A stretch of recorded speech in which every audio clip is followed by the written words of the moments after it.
வணக்கம் மக்களே. பார்லிமெண்ட்ல என்னடா நடக்குதுன்னு பார்த்தா வழக்கம் போல எதிர்க்கட்சிகள் அவங்களோட புலம்பல் புராணம் பாடிட்டு இருக்காங்க. அதுலேயும் பிரியங்கா காந்தி பேசினது இருக்கே, ஐஐடி மெட்ராஸ் இயக்குனர் நம்ம ஊரு காமகோடி சாரை பார்த்து கோமிய நிபுணர்னு நக்கல் அடிச்சிருக்காங்க.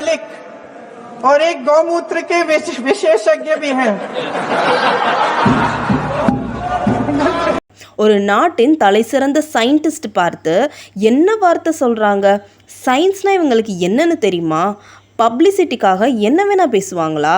இவங்க வெறும் பிஏ சைக்காலஜி மட்டும் படிச்சுட்டு ஐஐடி மெட்ராஸ் இயக்குனரை பார்த்து கோமிய நிபுணர்னு நக்கல் அடிச்சிருக்காங்க.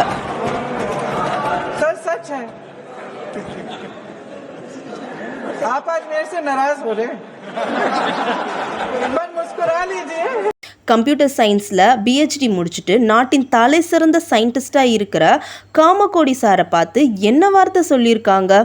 எம்பியாக இருக்கீங்கிறதுக்காக என்ன வேணால் பேசுவீங்களா? ஆனால் பாருங்கள், அங்கே தான் என்ட்ரி கொடுத்தாரு நம்ம BJP MP Anurag Thakur. Priyanka G ஆப்போசிட்டில் நின்ன பிரியங்கா காந்திக்கு தூக்கி வாரி போடுற மாதிரி செம்ம பஞ்சு. உங்களோட பிரதர் ராகுல் காந்தியை விட நீங்கள் புத்திசாலின்னு நினச்சேன் மேடம், ஆனால் நீங்களும் அதே ரகம்தான்னு சொல்லி முகமூடியையே கிழிச்சிட்டாரு.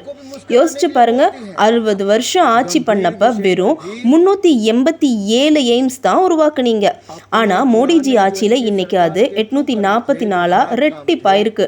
டேட்டாவோட பேசினா பதில் சொல்ல முடியாமல் ஓடுறது, அப்புறம் பார்லிமெண்ட்டில் வந்து அக்கௌண்டபிலிட்டின்னு இங்கிலீஷில் ரைமிங் பேசி ஏமாத்துறது, இதெல்லாம் எத்தனை நாளுக்கு செல்லுபடி ஆகும்னு நினைச்சிட்டு இருக்கீங்க அப்படின்னு கேட்டிருக்காரு. நாட்டின் வளர்ச்சிக்காக இரவென்றும் பகலென்றும் உழைக்கிற அறிஞர்களையும் விஞ்ஞானிகளையும் கொச்சைப்படுத்துறது தான் உங்களோட பாலிடிக்ஸா?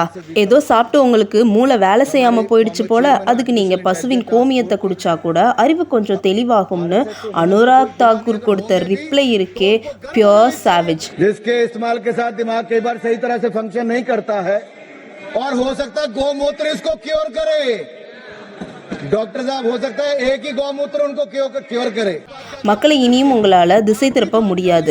நாட்டுக்கு யார் உழைக்கிறா, யார் வெறும் அரசியலுக்காக நாடகம் ஆடுறாங்கன்னு மக்களுக்கு நல்லாவே தெரியும். இந்த பதிலடியை பற்றி நீங்கள் என்ன நினைக்கிறீங்க? கமெண்ட்டில் சொல்லுங்கள். மறக்காமல் லைக் பண்ணி சப்ஸ்கிரைப் பண்ணுங்கள். ஜெய்ஹிந்த்.